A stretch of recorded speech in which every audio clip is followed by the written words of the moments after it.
Selamat datang di sesi terakhir pembelajaran kita kali ini terkait dengan sistem pemerintahan berbasis elektronik. Nah, pada modul terakhir ini kita akan membahas topik yang sangat relevan dengan perkembangan teknologi, yaitu tentang inovasi dan adaptasi teknologi digital.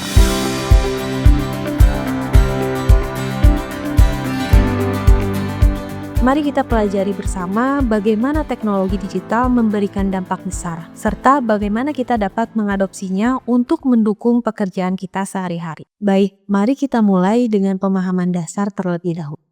Bapak dan Ibu yang saya hormati, mari kita mulai dengan memahami apa yang dimaksud dengan inovasi teknologi digital. Teknologi ini memainkan peran penting dalam berbagai aspek kehidupan kita, terutama di era digital yang terus berkembang ini. Isi inovasi teknologi digital adalah proses pengembangan dan penerapan teknologi baru.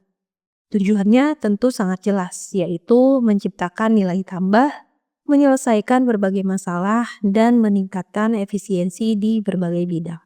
Kita dapat melihat penerapannya dalam banyak hal, seperti cara kita bekerja, berkomunikasi, bahkan bagaimana kita mengakses informasi. Mengapa ini penting?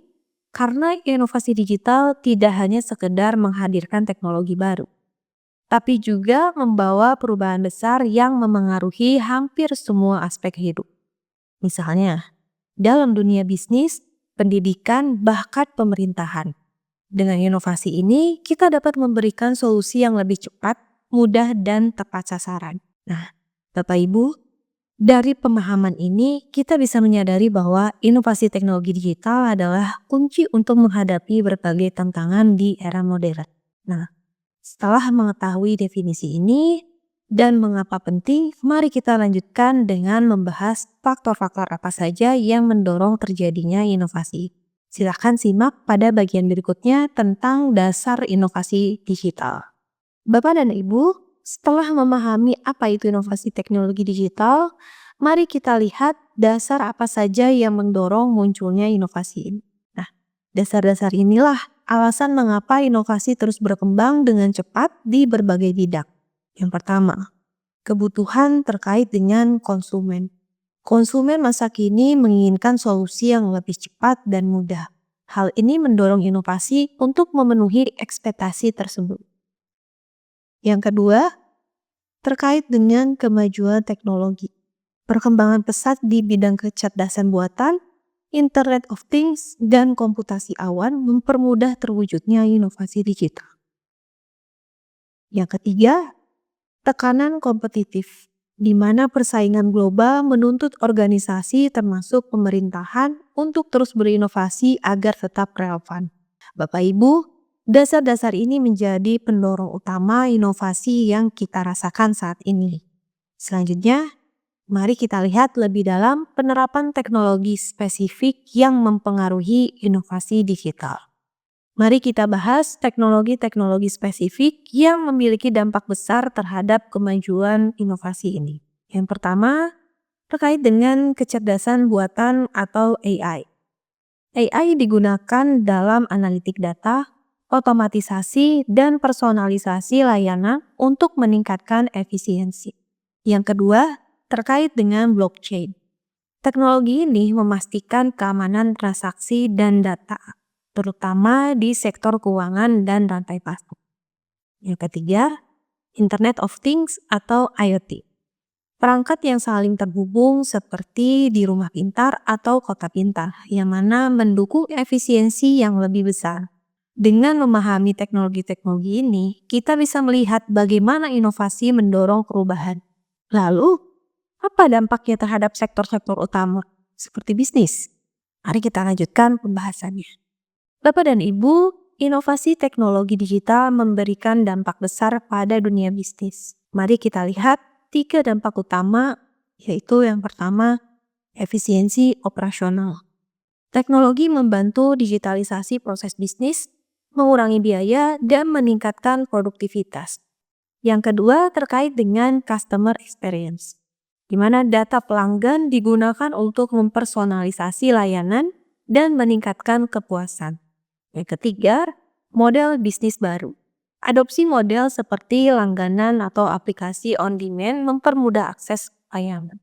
Dampak ini jelas membuat bisnis lebih kompetitif dan efisien. Selanjutnya, mari kita lihat bagaimana inovasi ini mempengaruhi sektor pendidikan.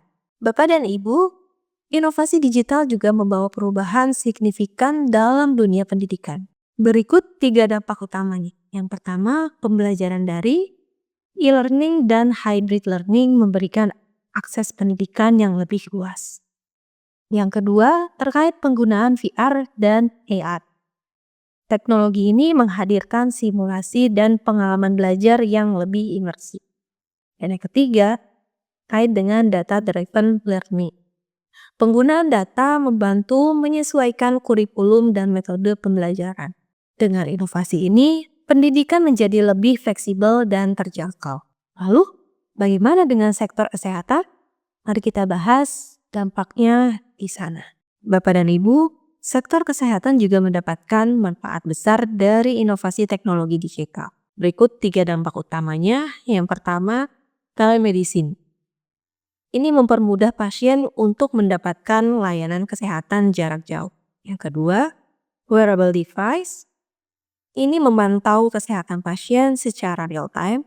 Yang ketiga, AI untuk diagnosis. Membantu tenaga medis dalam diagnosis yang lebih cepat dan akurat. Teknologi ini membuat layanan kesehatan lebih mudah diakses dan efisien. Selanjutnya, mari kita pahami mengapa adaptasi terhadap teknologi sangatlah penting. Bapak dan Ibu, adaptasi terhadap teknologi digital bukan lagi pilihan, tetapi kebutuhan. Mengapa demikian?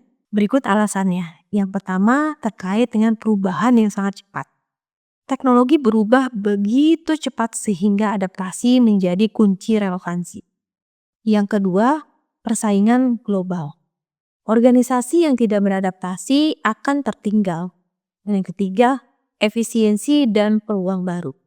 Teknologi membuka peluang untuk efisiensi yang lebih baik. Adaptasi ini memastikan kita bisa tetap kompetitif dan relevan. Lalu, bagaimana strategi adaptasi yang dapat dilakukan oleh perusahaan? Mari kita bahas.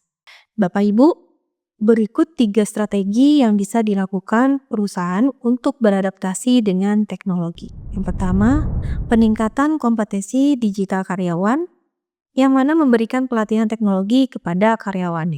Yang kedua, kolaborasi teknologi, di mana bekerja sama dengan perusahaan teknologi untuk keahlian yang eksternal. Yang ketiga, inovasi terbuka, di mana mengundang ide dari luar untuk menciptakan inovasi yang lebih baik. Strategi ini sangat membantu perusahaan untuk tetap maju. Lalu, bagaimana individu dapat beradaptasi? Mari kita lanjutkan. Bapak dan Ibu, bagi individu ada 3 strategi utama untuk beradaptasi dengan teknologi. Yang pertama, belajar mandiri, mengikuti kursus daring, membaca atau menonton tutorial. Yang kedua, eksplorasi teknologi baru, mencoba aplikasi atau perangkat baru untuk mengurangi ketakutan. Yang ketiga, manajemen perubahan pribadi, menyesuaikan pola pikir untuk meningkatkan efisiensi sehari-hari. Dengan langkah-langkah ini, individu bisa lebih siap menghadapi perubahan teknologi. Lalu, mari kita bahas contoh nyata dari transformasi digital. Bapak dan Ibu, mari kita lihat studi kasus pertama, yaitu transformasi digital di industri retail. Contohnya, penerapan e-commerce dan omnichannel memberikan pengalaman belanja online dan offline yang terpadu.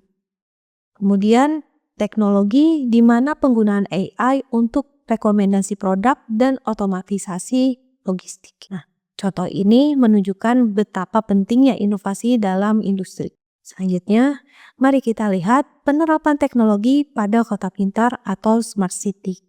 Bapak dan Ibu, berikutnya adalah studi kasus kedua tentang smart city dan IoT. Contohnya, kota seperti Singapura menerapkan IoT untuk manajemen lalu lintas dan keamanan publik.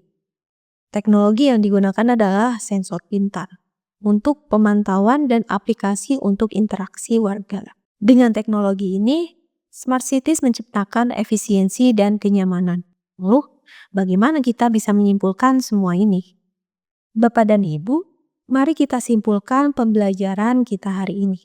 Inovasi teknologi digital membawa perubahan besar di berbagai sektor.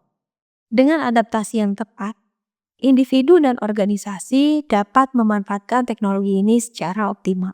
Semua yang telah kita pelajari menjadi dasar yang kuat untuk menerapkan teknologi dalam mendukung pekerjaan dan kehidupan sehari-hari. Bapak dan Ibu, terima kasih atas perhatian dan partisipasi dalam pembelajaran ini. Mulai dari modul pertama hingga modul terakhir ini, harapannya apa yang telah kita pelajari bisa memberikan manfaat besar dalam mendukung tugas Bapak Ibu di dunia kerja. Selamat terus berinovasi dan beradaptasi dengan teknologi. Sampai bertemu di kesempatan berikutnya.